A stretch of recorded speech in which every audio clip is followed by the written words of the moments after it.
I've spent a lot of time on this podcast criticizing the left, calling out their childish behavior, exposing the media machine that programs them, and documenting the logical failures of their ideology.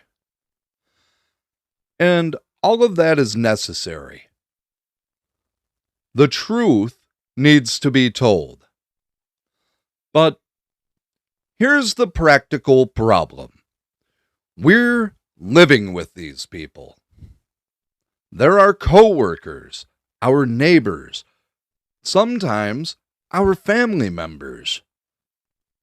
We're stuck in the same country, dealing with the same problems, trying to build a future in the same communities. And if we can't find ways to reach at least some of them, if we can't break through the programming and get them to question what they've been taught, then we're headed toward an increasingly divided society where productive conversation becomes impossible. So, this episode is different. This isn't about calling them names or venting frustration. This is about strategy. This is about understanding how indoctrination works and figuring out practical methods to help people break free from it. I'm not going to promise you magic solutions. You're not going to convert your blue-haired cousin at Thanksgiving dinner with one perfect argument. Most people who are deeply indoctrinated won't change. They're too invested in their identity, too dependent on their tribe. They're too comfortable in their bubble. But some people are reachable. Some people are starting to question. Some people have had experiences that contradict what they've been taught, and they're looking for permission to think differently. Those are the people we can reach. And reaching them requires understanding how their minds work, what defenses they've been taught to deploy, and what strategies actually break through those defenses. This isn't about winning arguments. It's about planting seeds. It's about asking questions that make people think. It's about creating space for doubt to grow. It's about being the reasonable voice that offers an alternative when the programming finally starts to crack. Let's talk about how to actually do that. Courage, compassion, faith, freedom, truth. Welcome to Courage in the Darkness with your host, Philip Roberts. It's time to Awaken America. Before you can help someone break free from indoctrination, you need to understand how that indoctrination works. What are the psychological mechanisms that keep people trapped in false beliefs? What defenses have been built into their worldview to protect it from challenge? First, understand that indoctrination isn't just about teaching someone incorrect information. It's about creating an entire framework for processing information that filters out anything that contradicts the approved narrative. Think of it like installing software with built-in security protocols. The software doesn't just tell you what to believe, it tells you how to evaluate new information, what sources to trust, what arguments to reject, and what questions are legitimate versus which ones are dangerous. When someone's been through years of leftist education and media consumption, they've had this software installed. They've internalized a whole system for categorizing information as either legitimate or illegitimate based on the source and whether it confirms or challenges their existing beliefs.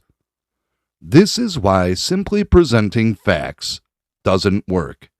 The facts get filtered through this system and rejected before they even get seriously considered.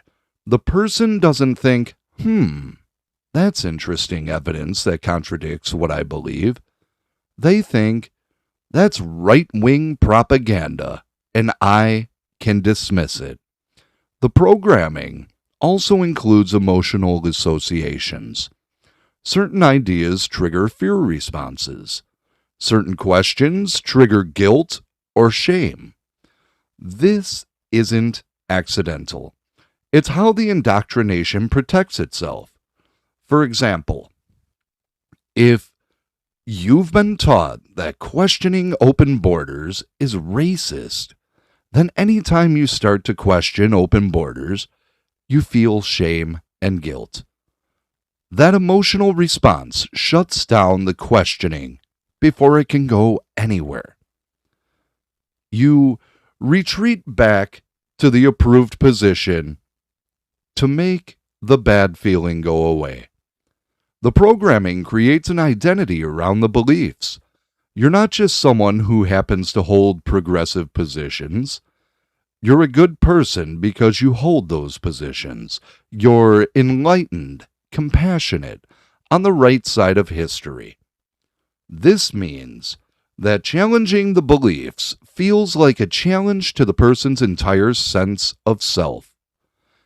If they're wrong about immigration or taxation or whatever, that doesn't just mean they were misinformed. It means they're not a good person that they thought they were. The indoctrination also creates tribal belonging. Being progressive isn't just about beliefs. It's about being part of your community. Your friends are progressive, your social media follows are progressive, your entertainment consumption is progressive. Your entire social world is built around this identity. Questioning the beliefs means risking exclusion from that community. It means potentially losing friends, creating family conflict, being ostracized from your social circles. That's a huge psychological cost that most people won't pay unless they're pushed to it. Understanding all of this is critical because it explains why the approaches that seem logical to us don't work on indoctrinated people. You can't just present facts and expect them to change their minds. The programming filters out facts and unapproved sources. You can't just make logical arguments. The emotional associations and identity attachments override logic. You can't expect them to admit you're right, even if they secretly start to doubt. The social costs are too high. So what does work? You have to understand that you're not just presenting information. You're trying to create cracks in the programming. You're trying to introduce doubt in ways that don't trigger the defensive mechanisms. This requires a completely different approach than the one most conservatives instinctively use. We tend to want to argue, to prove we're right, to overwhelm them with facts and logic until they have to admit that we're correct. That approach fails almost every time because it triggers all the defenses. It activates the tribal loyalty. It makes the conversation about winning and losing rather than exploring truth. What works is subtler. It's asking questions instead of making statements. It's expressing curiosity instead of certainty. It's finding inconsistencies in their worldview and gently pointing them out without attacking the person. It's understanding that you're playing a long game. You're not trying to convert someone in one conversation. You're trying to plant seeds of doubt that will grow over time as they encounter more experiences that contradict their programming. Let me be clear. This approach requires patience. It requires humility. It requires being willing to have conversations where you don't win in any obvious way. You're not going to get the satisfaction of the other person admitting you were right.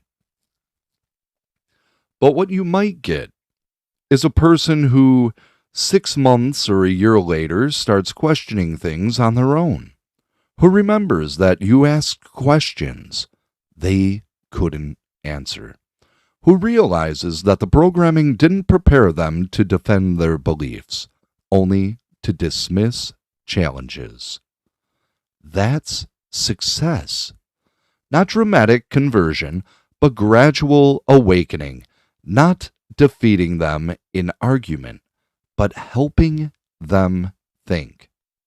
The single most effective tool for reaching indoctrinated people is questions, not rhetorical questions designed to make them feel stupid, not gotcha questions designed to trap them. Genuine questions asked with genuine curiosity about how they arrived at their beliefs.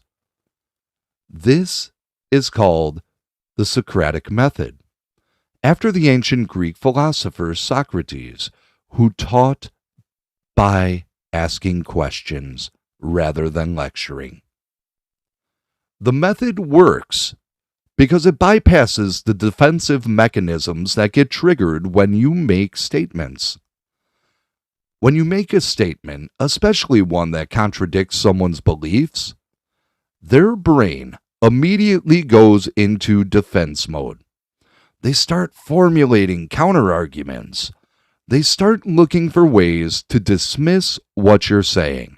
They stop listening and start preparing to respond.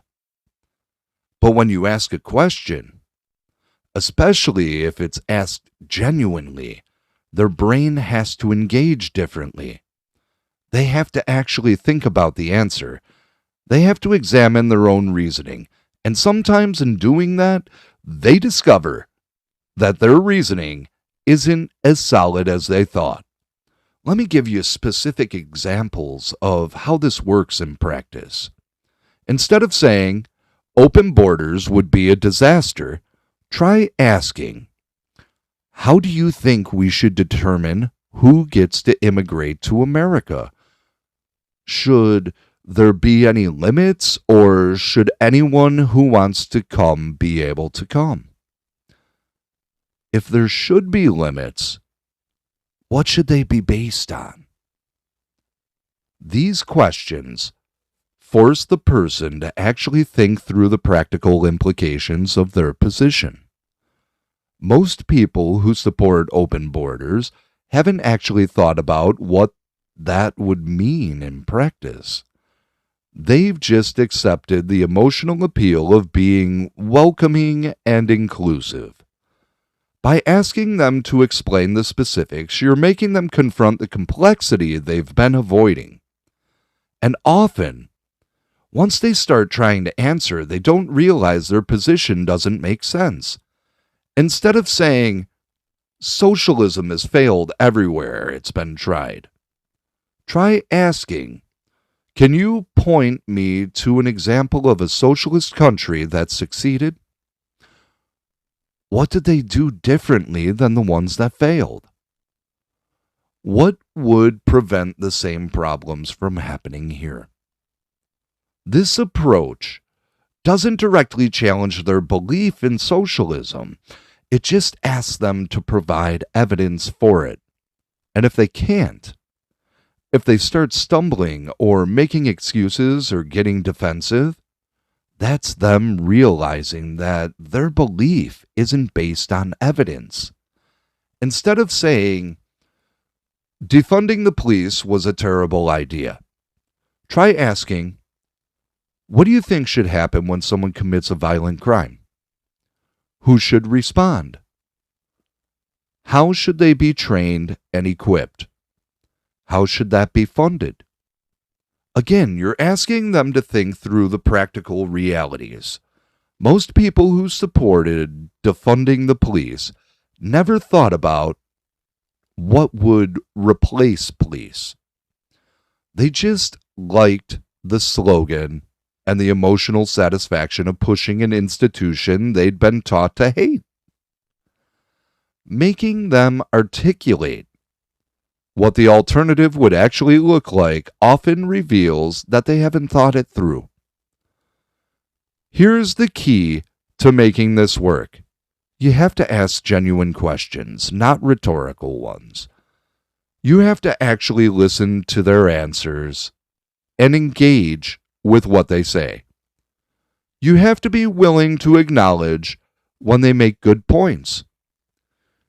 If you're just asking questions as a setup for your real argument, they'll see through it and they'll shut down. But if you're genuinely curious about how they think, if you're trying to understand their reasoning, they'll engage. And once they're engaged, once they're actually thinking through their positions, instead of just repeating slogans, that's when the cracks start to form. Another powerful technique is to ask them to steelman the opposing position. What do you think is the strongest argument against your position? How would you respond to that? This forces them to acknowledge that there are legitimate arguments on the other side. It requires them to engage with opposing views in a serious way rather than just dismissing them. And often, when someone tries to articulate the best argument against their position, they realize it's actually pretty compelling. They realize that maybe the issue is more complicated than they thought. You can also ask questions that reveal inconsistencies in their worldview without being accusatory. But you have to do this gently. For example, if someone says they support women's rights but also defends Islam, you might ask them, how do you reconcile supporting women's equality with defending practices like mandatory hijab or the testimony rules in Sharia law? I'm genuinely curious how you think about that tension. You're not accusing them of hypocrisy. You're just pointing out that there seems to be a tension between the two things that they believe. And you're curious how they resolve it. Often, they haven't thought about this tension, and being asked to think about it plants seeds of doubt. Maybe their positions aren't as coherent as they thought. Maybe they've been holding contradictory beliefs without realizing it. The Socratic method works because it puts the burden on them to defend and explain their beliefs, rather than putting you in the position of trying to convince them of yours. It makes them do the intellectual work. And in doing that work, they often discover their beliefs are built on sand.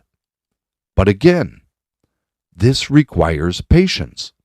You're not going to see immediate results. The person might walk away from the conversation still holding their beliefs. But if you asked good questions that they couldn't answer, Those questions will stick with them. Later, when they encounter information that relates to those questions, they'll think about it differently. When they hear someone repeat the slogans they couldn't defend, they'll notice.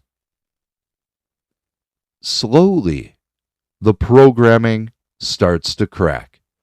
This is planting seeds. You water them with questions, and over time, they might grow into doubt. And doubt is the first step toward thinking independently. One of the biggest mistakes conservatives make when trying to reach indoctrinated people is starting with the most divisive issues. We want to argue about the things we care most about, the things where we're most confident we're right. But that's exactly the wrong approach. Starting with divisive issues immediately triggers tribal defenses. It puts the person in a position where they have to choose sides, and they're going to choose their side. Instead, start with common ground. Find things you actually agree on. Build rapport and trust before you get anywhere near the contentious topics. This might seem like a waste of time, but it's actually critical. People are much more willing to consider new ideas from someone they see as reasonable and on their side than from someone they see as the enemy. What does common ground look like in practice? It depends on the person, but here are some areas where you can often find agreement even with indoctrinated leftists. Corporate corruption. Most people across the political spectrum are unhappy with the way large corporations avoid taxes, exploit workers, and use political influence to rig the game in their favor. You can agree on the problem, even if you disagree on the solution. Healthcare costs. Everyone agrees healthcare in America is too expensive. The disagreement is about what caused it and how to fix it. But you can start with shared frustration about the status quo. Education quality. Most people think schools could be doing a better job. They want kids to learn. They want education to prepare students for successful lives. You can agree on the goal even if you disagree about the methods. Government waste. Even people who support big government programs can usually agree that there's too much waste and inefficiency in how those programs are run. Finding this common ground serves multiple purposes. First, it establishes you as someone reasonable who cares about the same things that they care about. You're not a cartoon villain who just wants poor people to suffer. You're someone who sees the same problems and wants to find solutions. Second, it creates an opening to discuss why certain solutions don't work. Once you've established that you both care about healthcare costs, for example, you can have a conversation about whether government-run healthcare actually reduces cost. You can point to evidence from other countries. You can discuss trade-offs. But you're having that conversation from a foundation of shared concern, not from a position of opposing sides. Third, it sometimes reveals that you're not actually as far apart as the tribal signaling suggests. You might find that you agree on 80% of the things and only disagree on solutions or priorities for the remaining 20%. That's a much less threatening realization than we're on opposite sides of every issue. It creates space for cooperation and mutual understanding. Here's another important point. When you do find common ground, acknowledge it explicitly. I think we actually agree on this. We both want X. We both think Y is the problem. We might disagree on how to fix it, but we're starting from the same place. This reinforces that you're not enemies. You're people with shared concerns trying to figure out the best path forward. Now, this doesn't mean you avoid disagreement or pretend you agree when you don't. That's dishonest and it won't work. But it means you choose your battles and your timing carefully. When you do disagree, frame it in terms of shared values. I understand you want to help poor people. I do too. I just worry that this particular policy might actually hurt them in the long run because of X. What do you think about that concern? You're not challenging their compassion. You're not questioning their motives. You're just raising a practical concern about whether a specific policy achieves the shared goal. This is much less threatening than your solution is wrong and here's why. It invites conversation instead of shutting it down. Another aspect of finding common ground is acknowledging where conservatives have failed. We're not perfect. We haven't solved all the problems. Some Republican politicians are corrupt or ineffective. Some conservative policies haven't worked as intended. Being willing to admit this shows intellectual honesty. It shows you're not just a tribal partisan defending your side no matter what. You're someone who evaluates ideas and policies based on their merits. And when you model that kind of intellectual honesty, it creates permission for the other person to do the same. If you criticize your own side, maybe they can too. Maybe they don't have to defend every Democrat or every progressive policy. This is how you start breaking down the tribal defensiveness, not by attacking their tribe directly, but by modeling a different way of thinking that isn't purely tribal. Here's a practical example of how this might work in conversation. You're talking to a progressive coworker about crime. Instead of starting with, Democrats destroyed our cities with soft on crime policies, you start with, man, it's crazy how bad crime has gotten in some areas. I feel like something needs to change. They agree. Everyone agrees crime is bad. You've established a common ground. Then, you might ask, what do you think would actually reduce crime? Like, what policies do you think work?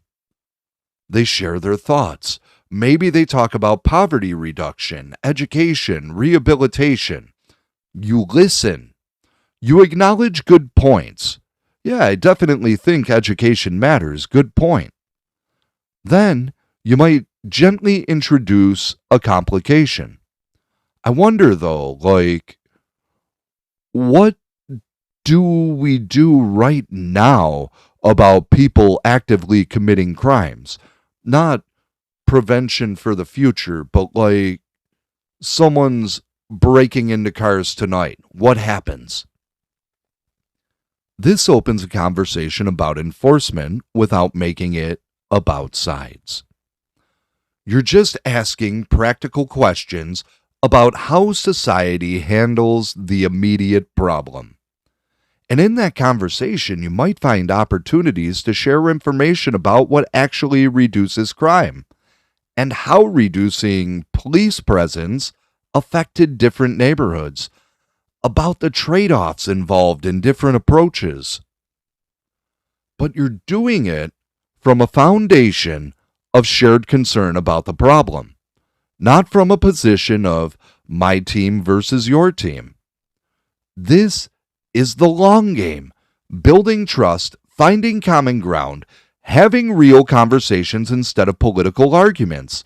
It's slower, it's less satisfying than scoring points in a debate, but it's what actually works when you're trying to reach people.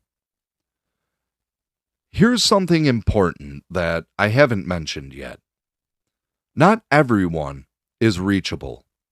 Some people are so deeply indoctrinated, so dependent on their tribal identity, so invested in their beliefs that no amount of patient questioning or common ground will break through.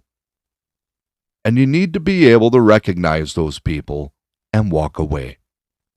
Not in anger, not with a dramatic confrontation, but with the quiet understanding that your time and energy are limited and they're better spent elsewhere. How do you recognize someone who's unreachable? Here's the signs. First, they won't engage with questions. When you ask genuine questions, they respond with slogans or accusations. They won't actually think about what you're asking. They just go back to their programming. If you ask, how should we determine who could immigrate? And they respond, why do you hate immigrants? They're not interested in thinking. They're just deploying the defensive script they've been taught. You can try once or twice with rephrasing, but if they keep avoiding actual engagement, they're telling you that they're not ready to think. Second, they personalize everything. Every policy disagreement becomes an attack on their character or identity. You can't discuss tax policy without them accusing you of not caring about poor people. You can't discuss immigration without them calling you a racist. This is a defense mechanism. They're making the conversation about your moral character rather than about the actual issues because they can't defend their positions on the merits. If someone consistently does this, they're not interested in real conversation. They're interested in performing moral superiority. Walk away. Third, they get emotional in ways that shut down conversation. Getting upset about serious issues is normal. That's not what I'm talking about. What I'm talking about is people who use emotion as a weapon to make discussion impossible. They start crying or yelling or storming off the moment you question their beliefs. They make it so uncomfortable to disagree with them that people learn to just avoid doing it. This is manipulation. And you can't have productive conversations with people who manipulate the emotional environment to prevent disagreement. Fourth, they're completely immersed in the bubble. All their friends are progressives. All their media consumption is progressive. They live in a progressive city, work in a progressive industry, and have structured their entire life around progressive identity. These people have too much invested to question their beliefs. Questioning would mean potentially losing their entire social world. The psychological cost is too high. You're not going to break through that in casual conversations. They would need a major life disruption, a serious reality check that forces them to question everything. Until that happens, they're unreachable. Fifth, they're hostile and contemptuous. They don't just disagree with you, they hate you. They think you're stupid or evil or both. They have no respect for your intelligence or your values. You can't reach people who have contempt for you. The hostility creates a wall that no argument or question can penetrate. They've dehumanized you, and you can't have human connection with someone who's done that. When you recognize these signs, walk away. Not necessarily from the relationship if it's family or someone you can't avoid, but from trying to change their mind. Accept that they're where they are and you can't help them until they decide that they want help. This is important for your own mental health and effectiveness. Trying to reach unreachable people is exhausting and demoralizing. You pour time and energy into conversations that go nowhere. You get frustrated and angry, and that frustration makes you less effective when you're talking to people who actually are reachable. Save your energy for the people who might listen. The people who ask genuine questions.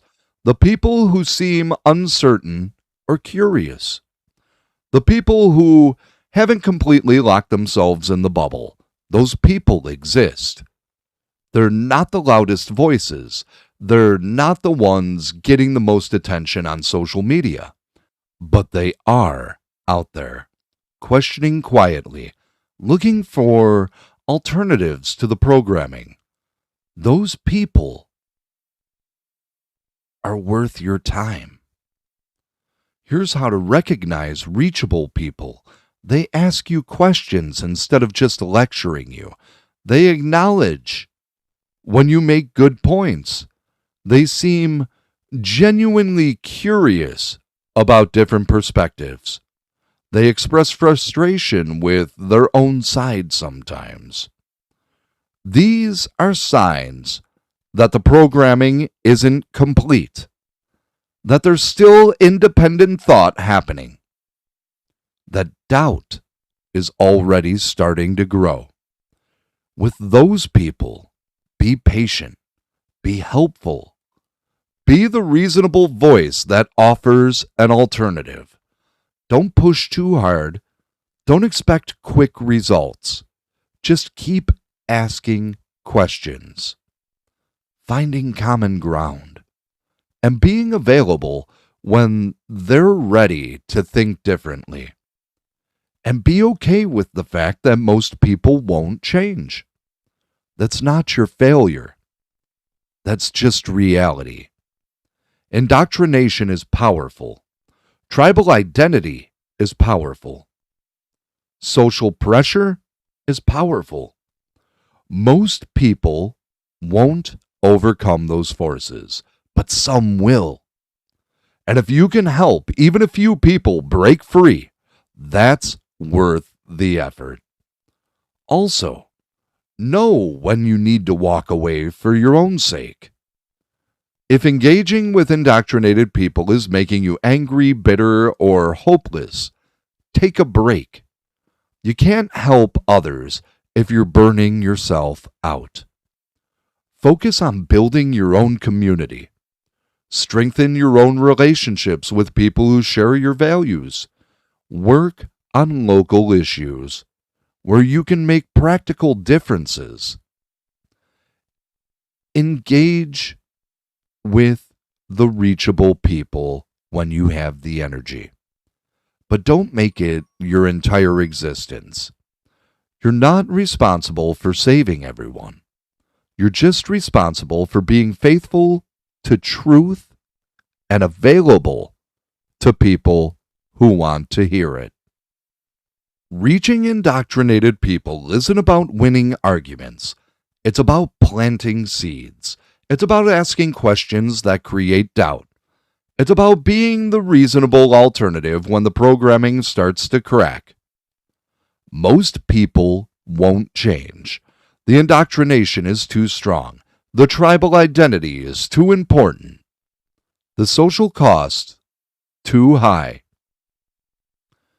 Accept that reality and don't waste your energy trying to convert people who aren't ready. But some people are reachable. They're starting to question. They're noticing contradictions. They're having experiences that don't match what they've been taught. They're looking for permission to think differently. For those people, be patient. Use the Socratic method. Ask genuine questions instead of making statements. Find common ground before addressing disagreements. Model intellectual honesty by acknowledging when your side is wrong. And most importantly, be willing to walk away when someone isn't ready. Save your energy for the people who might actually listen. This is a long game. You're not going to see dramatic results. You're not going to convert your whole family at Thanksgiving. You're not going to flip your office from blue to red. But you might help one person start questioning. And that person might help someone else. And slowly, quietly, the programming starts to crack. That's how change happens. Not through dramatic confrontations. Not through destroying the opposition, but through offering genuine alternatives. Be that alternative. Ask the questions. Find the common ground. And trust that truth has power, even when it takes time to work. Check out Truth in the Darkness at titdusa.com for more content on reaching people with truth. We're building resources for having these conversations, for understanding the opposition, and for being effective messengers of reality in a world of propaganda. Be patient, be strategic, be faithful to truth, and I'll see you next time.